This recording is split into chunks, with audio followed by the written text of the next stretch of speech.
Hey, and welcome back to another arena run. Just wanna start off by saying let's put that last few games behind us.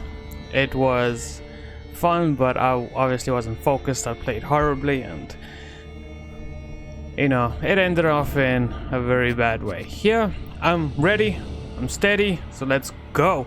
I'm focused.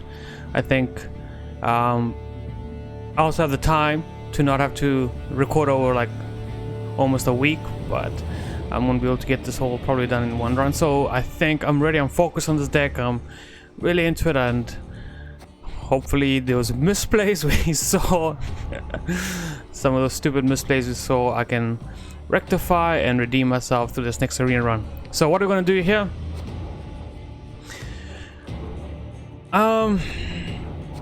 Battle Trance once again. I would love to pick this. I honestly would love to pick this. It is a very interesting ability, but it's just that alchemy card synergy that makes it so weak in arena that I know I would love to try it out in arena, but I know that it's going to be a rather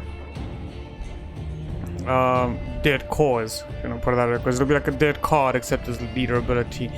So we'll skip up on that. But a card like Jackpot and a card like Impostor, I find very interesting. Card. What I keep saying, these abilities very interesting. Obviously, the most powerful one here is Impostor, so that's the one I'm leaning towards. It's just got that burst of value that you can get in round 3. I mean, locking and stealing an opponent's engine can be great. We can also apply this to a defender. Even though the defender tag won't get locked, we will still grab that defender, put it on our sideboard, and have some kind of protection for the cards we're going to draft. So I find this very, very interesting. I mean, the other option is also like cards like Yizagurn and cards like... Oh, Yizagurn would just die because the deployability wouldn't trigger, but a card, one of the big ones like All Geared, even Orlov, that's a huge play. It can 13-point leader ability, so it's got a lot of function to it that is very tempting.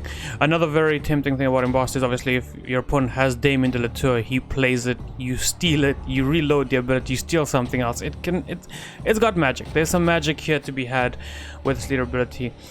Jackpot, on the other hand, the reason I'm looking at it, it's 9 points of provision that you get, no matter how you distribute it. So it's going to be 9 points provision, but an ability like Jackpot can give us the ability to spend, so we can then be a little more free to pick up syndicate cards, whereas normally we try to avoid them because of how difficult it can be to amass coins and get some really good value out of them. So we could choose Jackpot here, and Jackpot could introduce a play style or could use a set of cards that we've never played with before on the arena, and I do find that interesting. But I also have to then think about, in the grand scheme of things, with 9 coins, what are the best cards we want to grab? What are the chances of us getting those cards?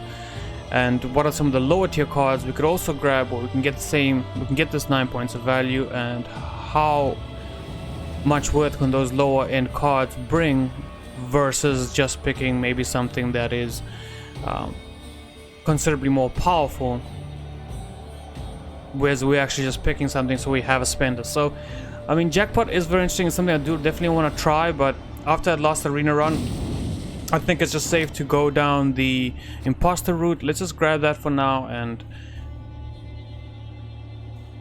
use it to the best of our ability. Okay, Brooklyn Sentinel. We need a few of these to make this work, so I don't find that's going to be too valuable. Boiling Oil is very good. It's just a solid 5-point removal. It removes a lot of the patience cards. It removes a lot of the 4 units with 1 armor type cards. It's got a lot of goodness to it that I'm very tempted to pick that up. Hey May Spear Maiden can be great, but we would need something that requires to be damaged to get this to really procced off, and that can be a little tricky. And MST is honestly, in my view right now, the best card here. Not only does it seize a unit, but most of the time when you're seizing units that are under 3 power, that are 3 power and less, they're usually engine type units. A lot of engines come in at 3 power less. A lot of Thrive units come in at that 3 power or less. A lot of these cars that you could potentially seize do have the 3 point less threshold, and understandably so. There's also a lot of 4-point units, a lot of 5-point units that are engines that also do amazing things that we want to steal, and with a little bit of damage here and there, I think we could make this a really great card. So this is the one I'm going to pick, just because it has that versatility. The boat, the freight, is easily the best card here. It's just an insane amount of value if it gets going, so I think we're gonna pick that. Assassination, pretty straightforward, 5 to 6 point removal. Always love to see that. The Cutthroat, I kind of like the Cutthroat, but I also like the Dragoon here, just because of the movement, and it can be so important. There's a lot of units that require that melee, that range row trigger to work, so this is pretty powerful. As well as moving around defenders can go a long way. A lot of time when an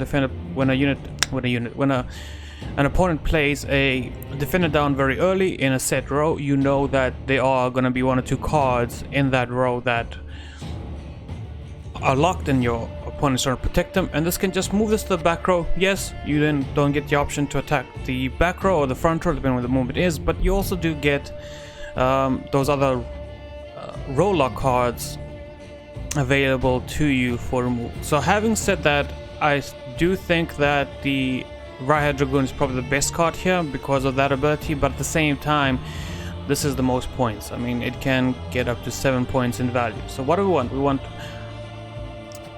We want that movement that also moves our units back into position in case they are moved around out of a row. Or do we want points? The points can synergize immensely here, and I'm leaning towards this, but the Dragoon is better. Okay, and the way I'm going to do this draft now is I am going to probably spend a little bit more time than average on it. I want to try, really think about what we're doing, what we're picking, and put that to good use. I'm gonna try and avoid just picking the best card for the sake of, just picking around without giving it proper thought, without thinking about how I can synergize with our leader ability, without thinking about how I can synergize with the rest of the deck. So I'm gonna just put some thought into this. Now here, Uromancy is obviously the easiest pick. I mean, it's phenomenal, but Queen of Dahlia coming down to protect our freight could be massive for us. It's got so much potential that this could really pop off, become something great, can single-handedly even win us around. So Queen of Dahlia is just such an amazing card, and I mean the defender as well. Phenomenally good card, especially this early on. We also have to keep in mind that at the moment we do have devotion, so Uromancy would get rid of that devotion for us, but what it can do is just amazing. It's Uromancy, when it's in your hand, you can play any card, and that level of consistency that it can bring to an arena is phenomenal. But you also have to think about Queen of Dahlia here saying, hey, you pick me, I'm gonna help the freight out, and all you just need is another soldier, and you could have a really good round ahead of you. Older Friend is also very good. I mean, it can single-handedly sometimes remove Yizagurn, it can do big damage to huge units, so it's just an amazing pick. We are spoiled for choice here, and it's very difficult to pick this one here. So thinking about it, it's rather a tough one. Oh, I almost feel like between these 3 cards there's no wrong decision. No matter what you pick here, you are going into the arena just on a significantly higher power level than you would without these 3. No matter which one you pick, I think it's gonna bring a level of power to the deck consistently across all these 3. So in terms of points, in terms of what they do, I feel like these 3 are sort of the same on point level, just because we have we have synergy, like for instance putting the defender down, then putting the ship behind the defender, that's a soldier, the ship then gets popping off.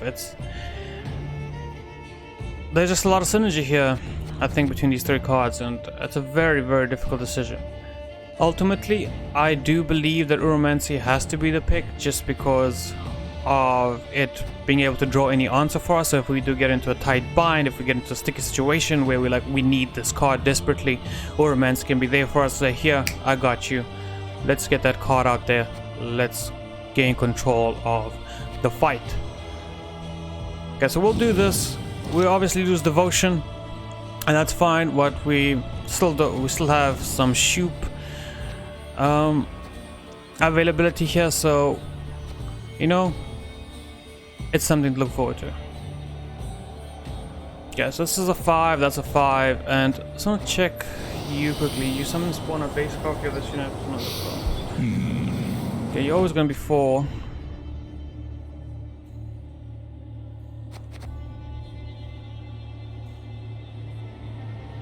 That's a 6, so we'll pick this guy, giving some of our other units just a little bit of a boost when needed most.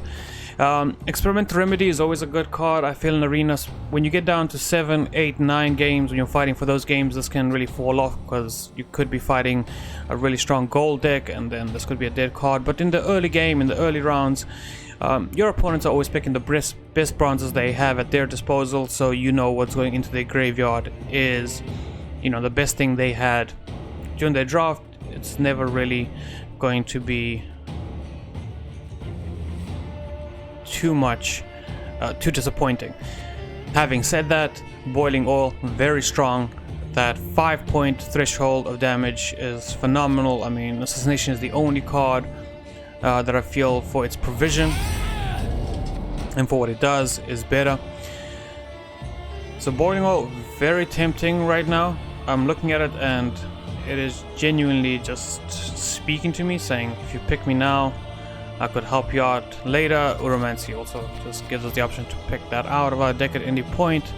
Another thing we can look at is that the Experimenter is a tactics card. If we have 2 tactics cards, we could then pick up maybe some tactics synergy, but I'm not gonna hold my breath for that. And Wenches, the worst one here. We have nothing that requires charges, so it's got nothing that it can do for us at the moment. Between these two, I really do like Experimental Remedy. We could really yoink some really cool things out of our opponent's graveyard, but consistency wise, Boiling Oil just offers an answer to a problem we don't know about just yet. Okay, here's an easy pick. Let's get to go for the Reinforced Trebuchet. Very easy there for us. Masquerade Ball. Alright, hello to the arena. Caretaker is easily the strongest card here.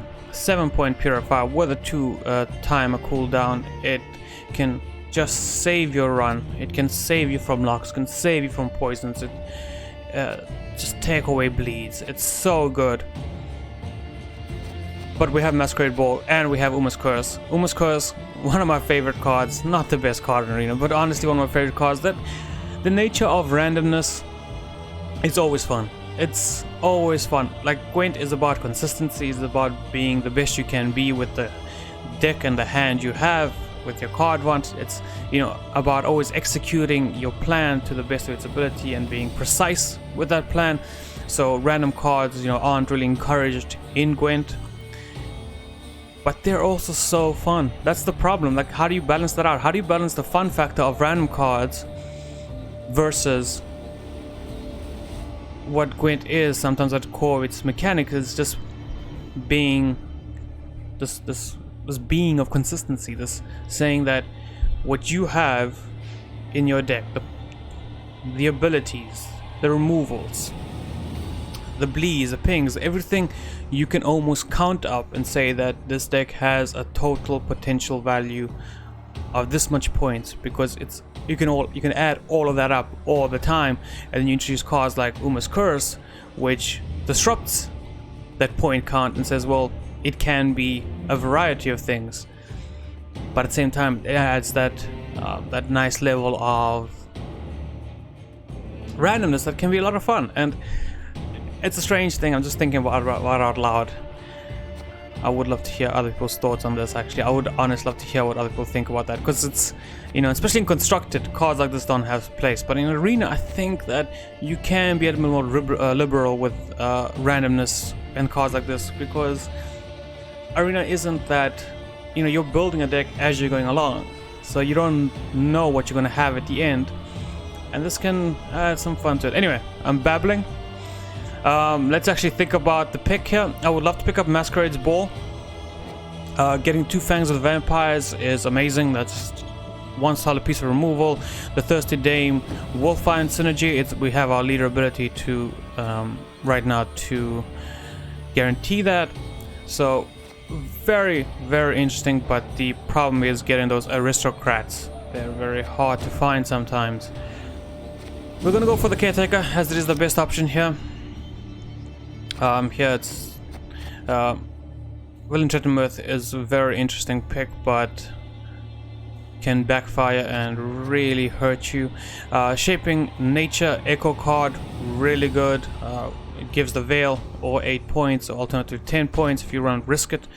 So overall, I find this is a good pick, especially the fact that you get it over 2 rounds.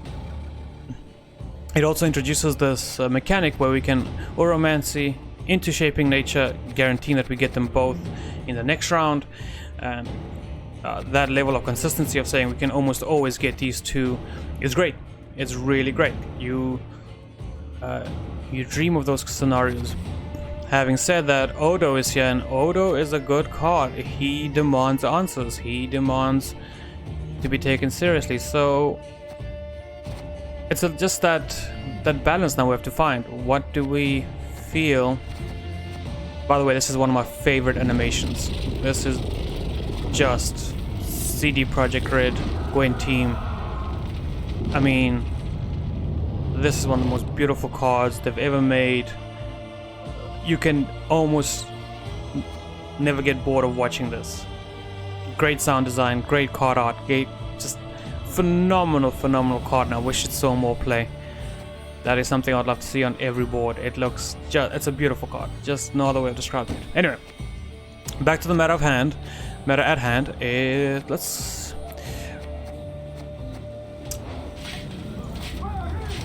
Odo, I mean, if we play Odo third, we get that 8 point worth of value that we would get from Shaping Nature. So I think we'll pick that up. Witcher Viper, not really good. Dun Banner, also not that great. Emissary might be the best card here. Emissary we could also steal and boost by 2 if push comes to shove, so there is that to the very least. Heme Protector. If we have a defender, this can be good next to the defender as it takes damage, but overall I feel that this is a very weak pick for the cards we have at the moment. So we'll pick up Emissary. He can offer some protection, and we can be okay with that. Petrus Filter is tempting. Petrus Filter is very tempting. We only have one unit that can make use of the filter at the moment, but if we pick up something like a Damien, if we pick up something along the lines of... is it Tactics as well? Yeah, Tactics.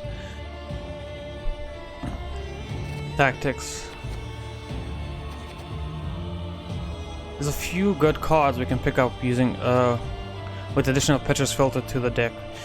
Tony Joust is also phenomenal. Offering you a boost 4 and shield, or offering a 4-point of removal is great versatility. But this Petrus Filter looks so tempting, I won't lie.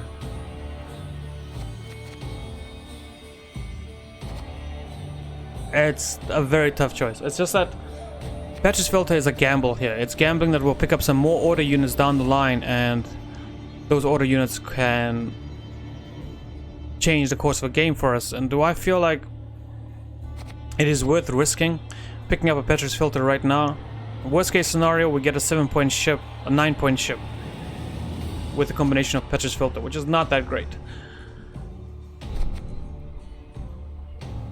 Caravan Vanguard is just a solid 6-point play. Golk is always going to be like a solid 5-6-point play. So these are just safe picks that we can grab. This is a consistent pick, and this is a gamble. How much do I want to gamble here? I also feel that because we have Odo, more units, the more units the better. So in Odo, you play down the Caravan Vanguard in the back, you play down Odo between them, and all of a sudden you have Odo in turn 2 instead of turn 3, starting to get value. So there's that, you know, tiny sliver of synergy here that I'm finding very tempting as well. And because of that, I think we're gonna grab the Vanguard. And here's where Petrus Filter would have been phenomenal. Okay, we got Geralt. Moving units around right now to the back row, we don't have a great reason for it. Wild Boar of the Sea, amazing card, but we don't have enough damage to just spread out amongst our opponent. We don't have an engine of some sort, so Wild Boar could fall short. But even when it does fall short, it is still going to be a huge amount of value. So let's grab that. I'm thinking about a long round 3. And that's what's getting me to that conclusion. Sintra Artificer is really good. We can offer some protection here, we can offer some protection here, we can offer some protection here, we can offer some protection here. Assimilate won't do much for us, the Consume won't do much for us, we haven't picked up anything that's worth consuming. This is also a 5-point play, but so is this. Yeah, I think we're gonna get the Artificer here. That the level of protection it can offer is pretty good all around.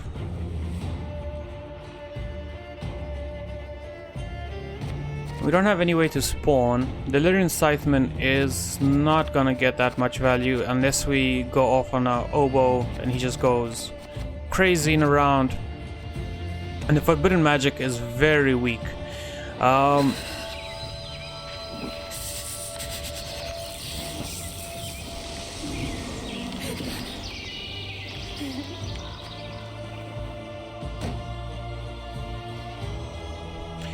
We're not gonna pick up enough nature cards to make this work. That'll be a pipe tree. I think we take a little bit of a gamble on the Lyrian Scytheman. If anything, we can almost guarantee to get it up to a 5. Not the best. 5 is just, it's like you're just pushing it just to get it there. It's not the best. Not the best amount. Having said that, Forbidden Magic at its max is 6. If you get really lucky, it then becomes a really terrifying engine. You do 2, you get the Revenant for 3, that's 5. That Revenant hits for 6. If you get really lucky, that's another 3 points top of that, another 4 points top of that. So it goes up to 10. If he gets value, it goes up to 14, and so and so and so.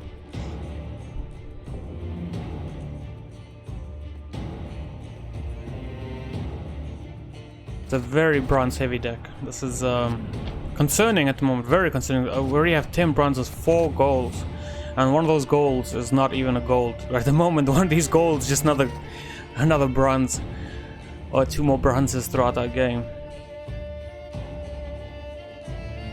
I'm gonna pick the Forbidden Mah, and it anti-synergizes with the ship. This wants to kill something, the ship wants to leave things alive and damaged. But honestly speaking, I don't see the Lyrian Scytheman doing much. But it's fine. With the leader ability, with Odo, I think hopefully we can get lucky. The Beast here is just a great catch-up mechanic all around. Uncrate Marauder is the best card here.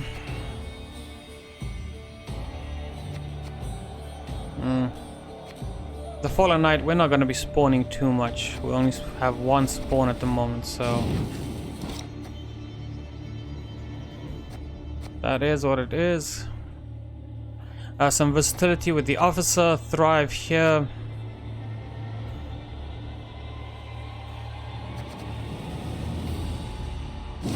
Pick up the versatility. This is really heavy, by the way.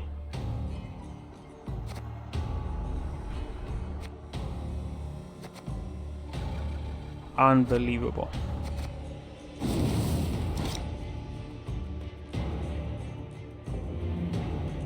Pitcher's filter would have been great here. Not that we have many deploy abilities that we want to see double triggered. Mork Fog can be such a dead card at times. I guess T-Bor is the selection here.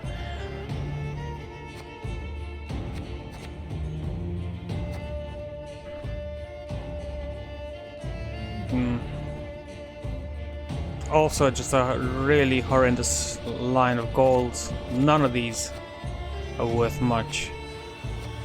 I think it's gotta be the Garrison for 10. I hate Garrison, but we aren't getting great value from it. Gwent Knight we can pull out with Uromancies to get it to a 7-point unit. But that's about it. That's all we can really do with it, so it doesn't offer what we need. Via Dragoon, just adding to damage that maybe our ship can play off of. So we'll pick it. Here, I think Swears is amazing. I mean, Swears really can offer us a great point swing, picking up some really cool units from our opponent that we could use. And at this point, stealing our opponent's units feels really good. Having said that, Swears can hit for 9 points.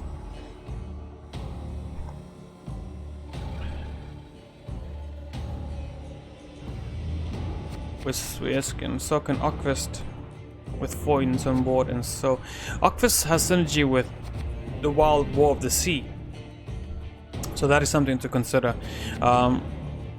Hergia is also going to get that 9 points in value, so Okvist is the pick I want to go for here, just because of this synergy, and revolving our entire win condition under around 2 cards at the moment is not that great. We obviously still have the freight with do we only have 1 soldier? Crazy, huh? Well, T-Bor is a soldier as well, so we got 2 soldiers, so the freight has two opportunities to get something.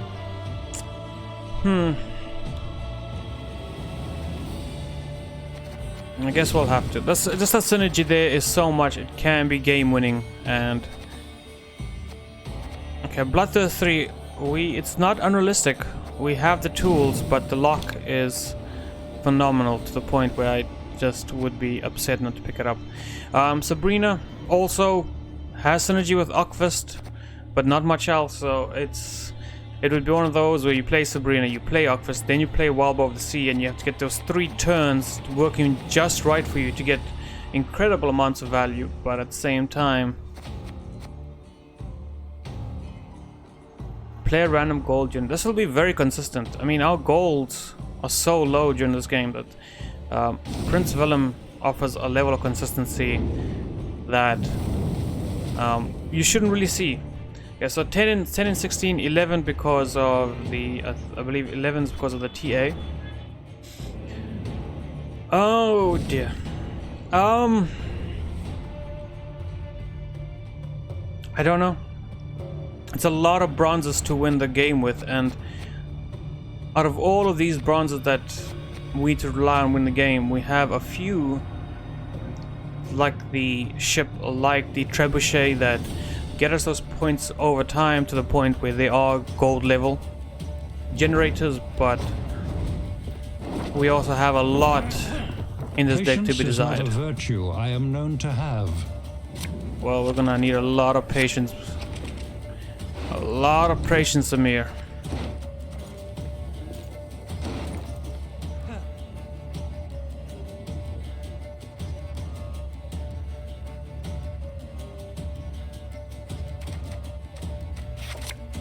We don't need that. This boost makes the Lyrian Scytheman a little bit better to the point where I do want to keep it. The X-Men doesn't give great value. The Freight is a kind of card that we look at right now and we're gonna have to keep for round 3.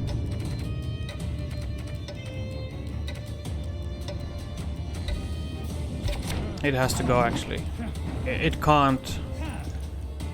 It just can't stay. Unfortunately, as much as I'd love it to stay, it unfortunately won't have that ability. Okay, we'll start off with the Central Artificer. Pretty okay proactive play. If our opponent fears it, they'll remove it. Baiting out that removal early on is great.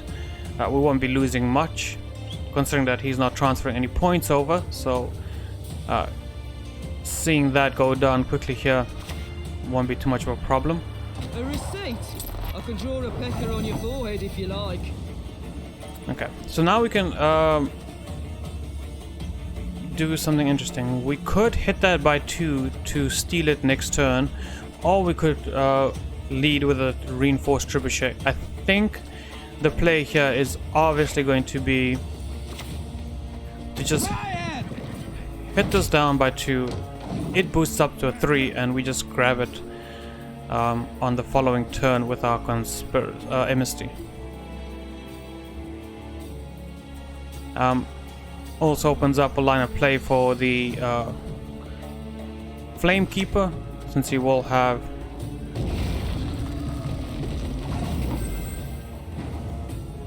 okay, that's fine. We're just gonna grab this now, and I'm kind of happy with where we are at the moment. We could boost this up, but it's very risky. I'm almost okay with just leaving the board as it is right now. Almost, not entirely, but enough to just leave it. Obviously we can't apply a shield to this. That would have been quite a waste. What we'll do next turn is we will play the reinforced trebuchet. We'll give it shield. He has to move into the back line, whether he likes it or not. And then we'll just boiling oil. We'll see what our opponent decides here. Yeah, obviously take down the engine. No. I like that line of play. I am no Nilfgaardian. That's perfectly alright, I guess. A little on the annoying side. We actually might need to just leader ability here. That concerns me a great deal. He has basically that this just counters our ability outright. Like, that is such a counter to our ability at the moment that we have to make a decision. Either we're going to lead our ability here to take the round, or alternatively we are going to have to pass on even.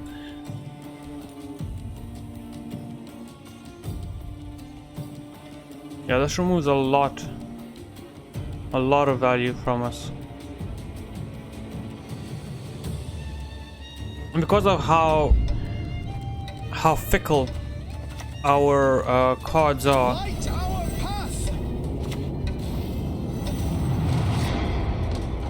because of how fickle our cards are, what I mean is just how the level of bronzeness to them. The current bronze selection we have in the deck feels good. Yeah, our opponent's doing that.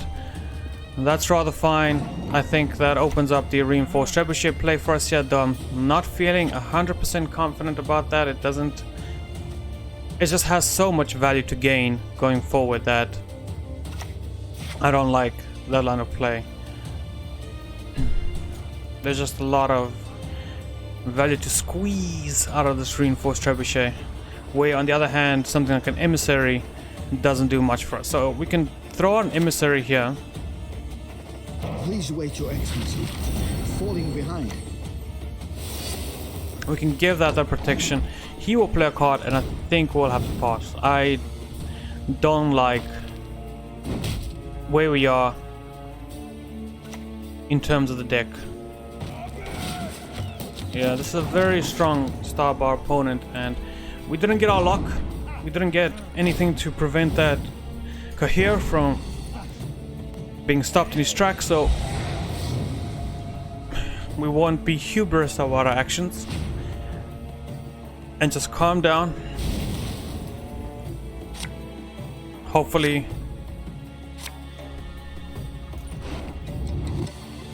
Okay, you need to go.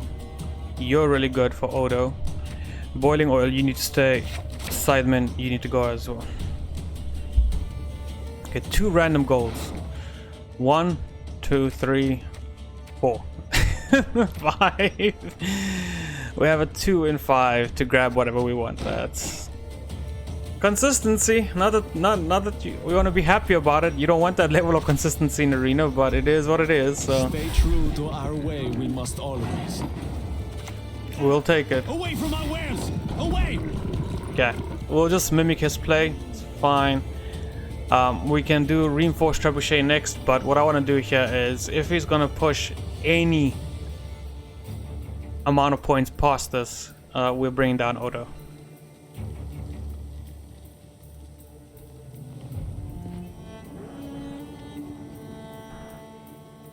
It could be our chance to, you know, gain back that card advantage, and we will take it.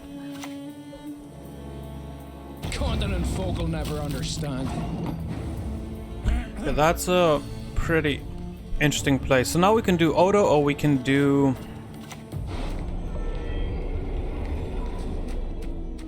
I mean, it's always the play, right?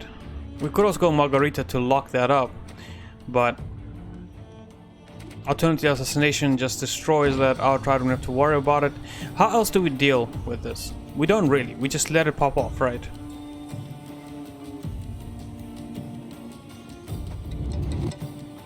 We just let it pop off. We deal with it with Assassination right now.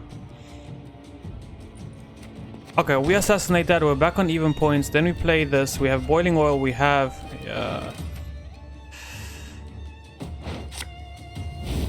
Target acquired. Maybe our opponent was trying to bait us into using the Impostor ability here. I don't want to do that. Not yet. It is by far probably the strongest part of our deck is going to be our leader ability. So we need to really hang on to that, like our life depends on it, because our life might depend on it. So no auto display makes the rest of our decisions a little bit easier. We can then just go reinforce trebuchet. Okay, so he's really pushing here, which is fine. This gives us a beast play, and we don't have to... We have to keep up, actually. What am I saying? It might have been a huge mistake to play beast there. We just assassinated a card for 6, so apologies for the misplay, but... Yovith will guide us. We should be fine, nevertheless. Too bad we can't hit our own unit to purify. Let's get the reinforced trebuchet out.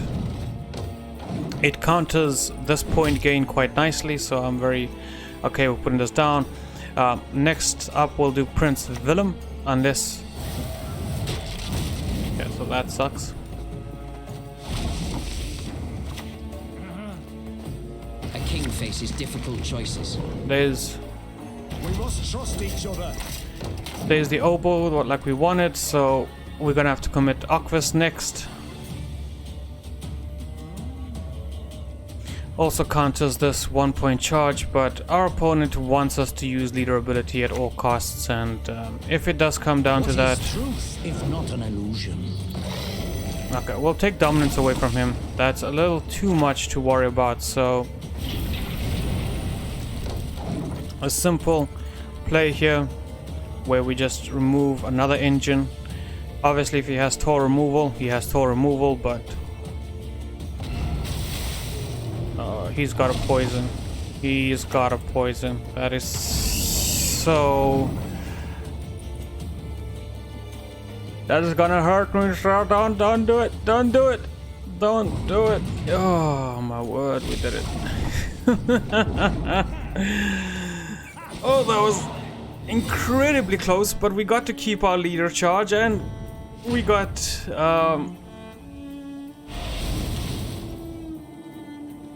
well, not even on cards, but we got out of that round in a relatively safe position. With Uromancy, we can still make something incredible happen. Be it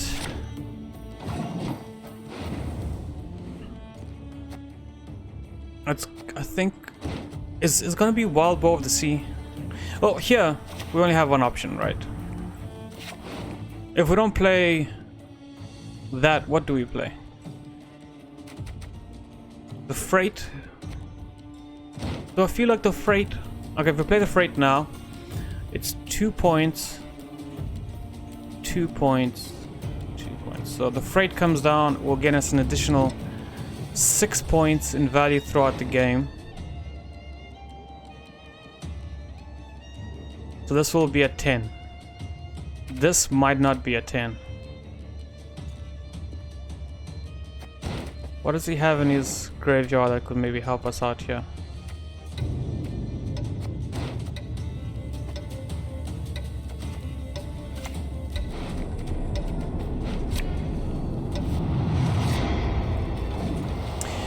It's got the potential to be more points than the Wild Bow of the Sea. Definitely has the potential to be more points than Lyran Sideman. Caretaker is, you know, a very interesting option, very powerful card, but I think that from my perspective and what we can get from this, I'm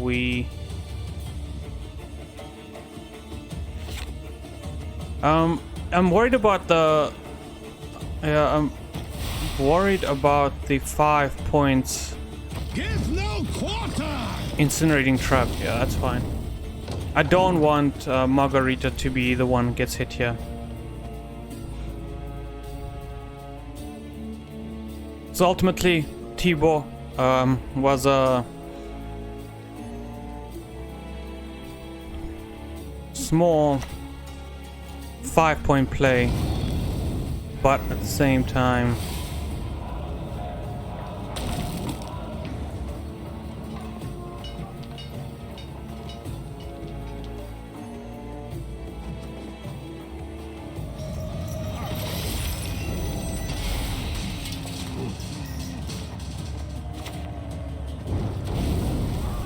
okay, I think we won.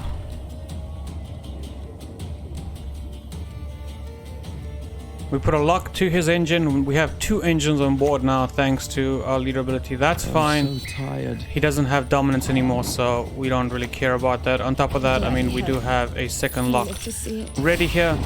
There's the 6 points of value I was talking about. 10. The Freight did the work it was called upon to do, and was better than Tibor, was better than Wild Boar, was better than Caretaker. Unbelievably, this little bronze pushed through and got us the victory here.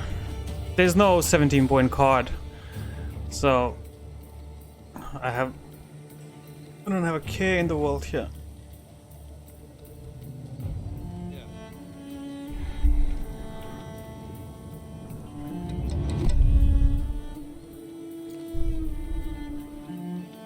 I do wonder what his last play here is, and how much of a difference it would have been if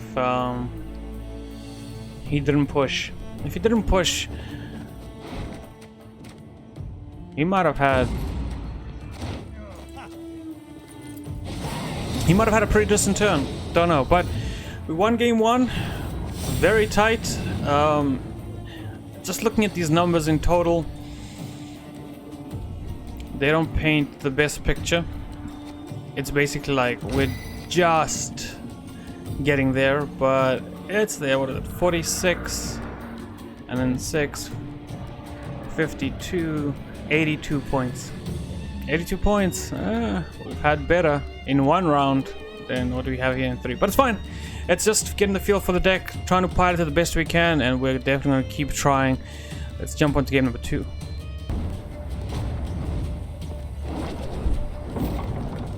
Onward! Attack! Alright, now we have a real test. as if the last game wasn't a test. This is going to be a real test. Ockfist, you're cute, but we don't want you here. Going second, we know we're gonna probably give the round up pretty quickly. You don't need you here. Obo comes down, that's fine. Yeah, we're most likely going to be giving this round up, but we'll see.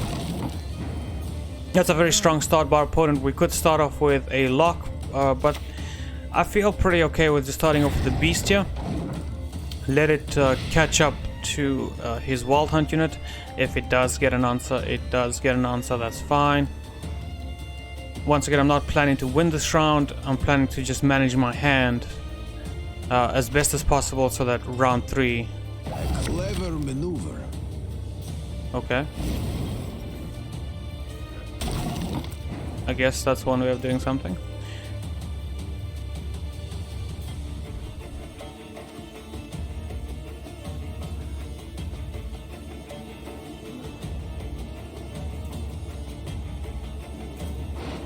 I'm looking at Uromancy here as the play. I'm genuinely feeling like we slam T-Bow down, but at the same time I know that that would be rather stupid. We could also go for the lock to put an end to that, or even the reinforced trebuchet to help us counteract these points. All these are very good options. Alternatively, we could also look at maybe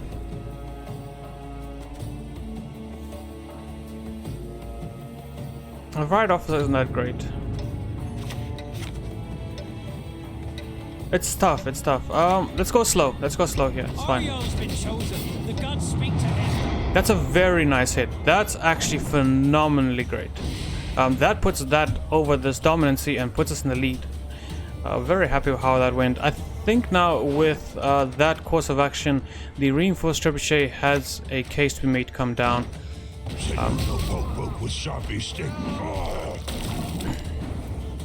I also feel that playing Garrison onto our on-crate Marauder is phenomenal play. Once again, take dominance away from him, which is something that would feel pretty good.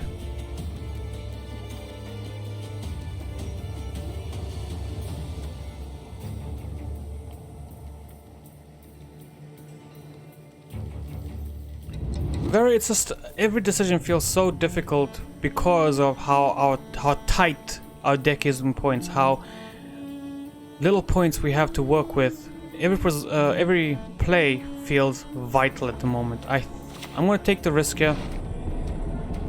It's one of the cards I genuinely do hate quite a bit, but what it does is it puts us up front, it takes away dominance, it lets our beast grow for 2 more turns.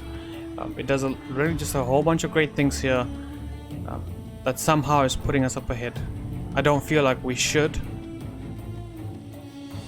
be ahead with our card quality, but we are fortunate enough to be in this position, and we get the pass from our opponent. That's nice. 4 cards used, generating, what is it, 25 points in value. Very strong round 1.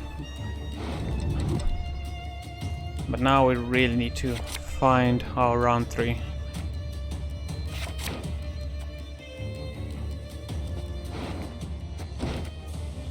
Okay, what are we not happy with here? Willem, as long as we have 1 gold in the deck, we're okay with, and at the moment we only have 2 left. It's insane. So we'll see where Willem stands. Willem might be a mulligan here. What I'm gonna do is I'm gonna just straight pass. I want those mulligans over anything else.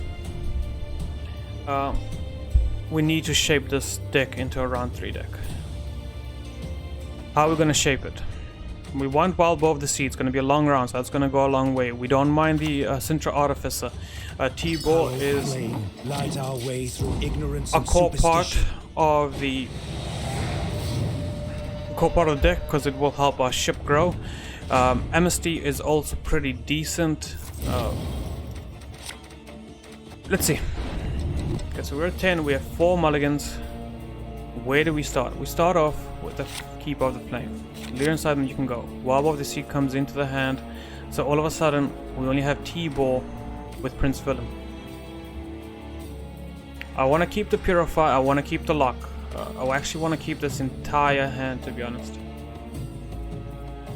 Willem only drawing... 1 second, give me 1 second. Only drawing...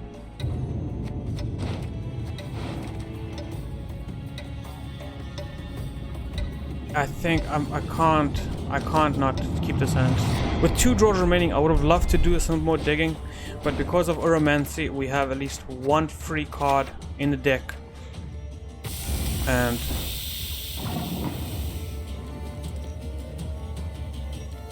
I don't know what this card does. This is embarrassing. Destroy self and all units with power equal to Kevin's count.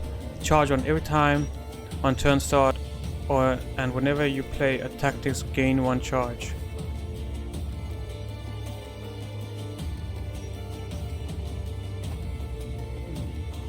Pretty interesting card, if you ask me. No way of removing it. I want to start off with the freight here, but it might be a little too early. Very risky. It is a core part of where we want to go. I almost feel like Odo is a safer risk to drop down right now than is the ship. Odo gets us 1 point per tick. This gets us 2 points per tick. Alternatively, we could play it slow with... Her Majesty knows what she's doing.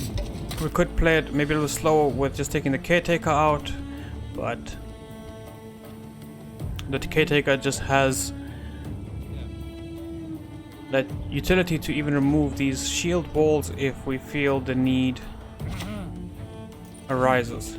My, the Van Moorlands, they truly spoil us. I think I'm okay with leaving that for 1 turn, so we will just give the ship here,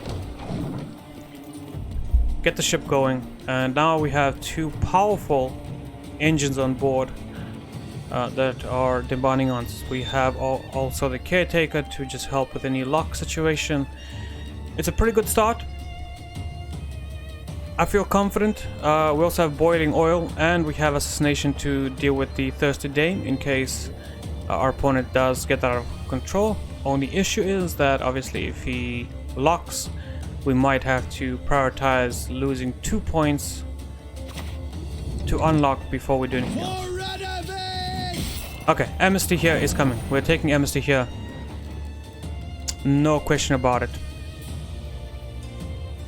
Because there was no answer to this, this gives us the opportunity to play a little slower.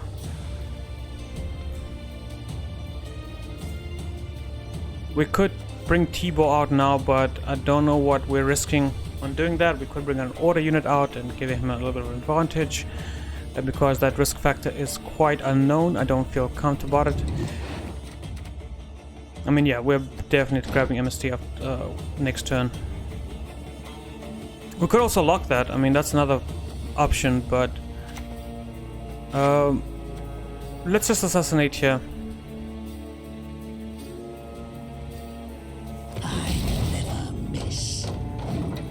It's a little bit of a sore play, but I'm pretty okay with it.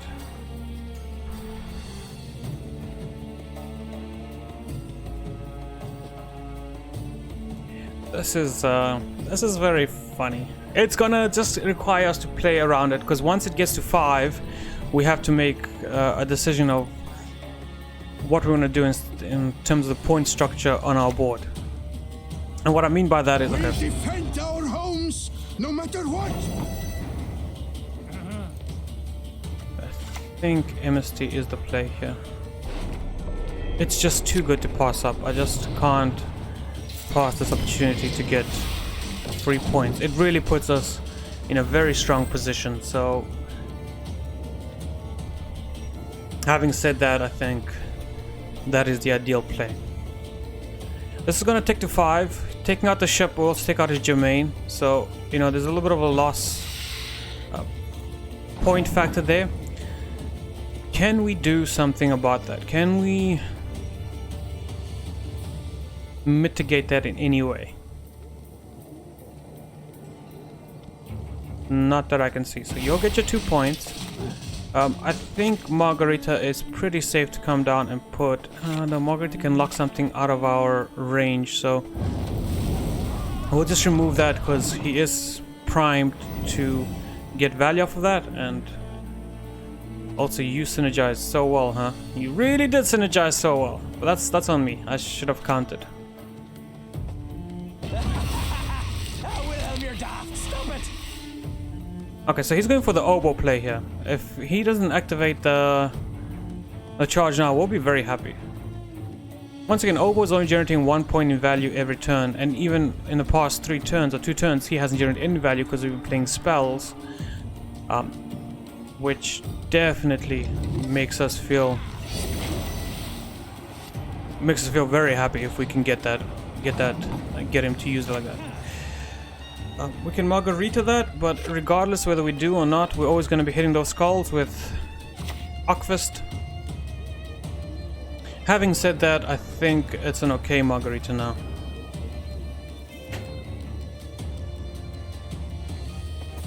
What can I do for you? It was a horrible Margarita. What am I talking about? Once again, just lining up. This is just lining up for him. This, we need to do something about this somehow. I should, you know, hindsight 2020. That's fine. Hindsight 2020, you know.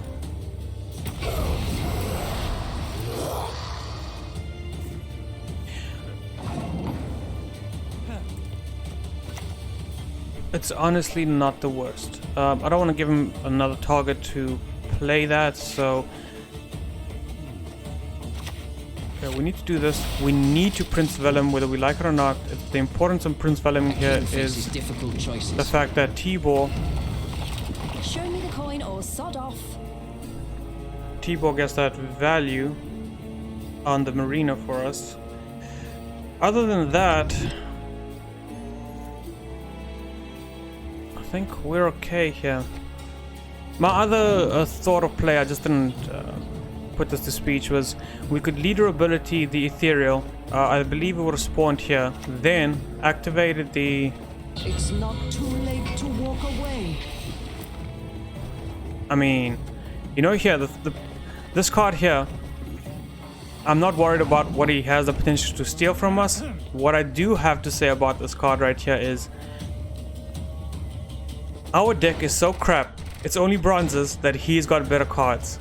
He 100% has better cards than us, and because of that small factor, we're gonna do this. We're gonna grab it, So much anger and we're gonna see what kind of value we can get out of that. I know it's not the best line of play. I know that maybe, as you can see, he's still got shield wall, so he's definitely saving up for something there, but if we can get a better card to finish this game off, it could be the difference between winning and losing. And that simple philosophy that I'm entering into, that I'm thinking about, I feel... gold, or I'll take your balls instead. Okay, this is gonna be a phenomenal turn for us, to be honest. So now we play Akvist. Can just... let's see. Healed and unneared, then boosted by the amount it's healed. Yeah! We'll take the experimental treatment here, thank you very much. You can go ahead and attempt to heal the unit. 1, 2, 3, 4, 5, 6, 7, 8. We can't spawn another marina, so we're fine here. We have to leave room for Wild Boar of the Sea, so as much as I'd love to get 2 more points of value out of our freight, not gonna be a possibility here. Should have thought about maybe playing it in the melee row, but I'm okay with where this is and where him. Oh, thank you. I mean, okay. Great play. That's actually a really good play, Barbon. Like, in terms of the value that got, solid play. But also, in terms of the value we're gonna get, pretty good for us. Do we want to yoink? Do we have dominance? We do have dominance, so we could get 2 points from here. Are we destroying anything with this line of play? Well, we are destroying. This is gonna do 3 to everything. I think we have to wild bow of the sea here. Yeah, we definitely have to wild bow of the sea. Before the shield wall comes down, we're gonna lose quite a bit of value if we don't do the wild bow play now. So let's do this now. Let's get that wild bow of the sea value. And we can spawn our final unit. That's brilliant. That's phenomenal. That shield wall ability lost a lot of value. And we got ahead of it, so I think we... Yes, I remember that was the card in his hand.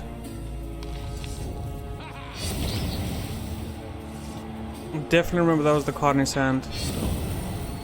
It was still the best play, I believe, because Wild Boar would have lost quite a tremendous amount of points. I mean, also we did have the Purify here, but... A highly curious case. Yeah, I guess. Hark, brothers. These are the words of scripture. That one, he venerates not the fire. Okay. Now this was a much stronger game. Going in this game, we had just a phenomenal outcome. Though our opponent's deck, as you can see here, was very weak overall, and we had a few good counters here and there, but the synergies just weren't there for our opponent. So I wouldn't take this to heart. I would take this as game 2, winning game 2 for what it was. Pretty easy game to win if you played your cards right. That's gonna be it for now. Join me in part 2 tomorrow, but till then, peace out, have fun.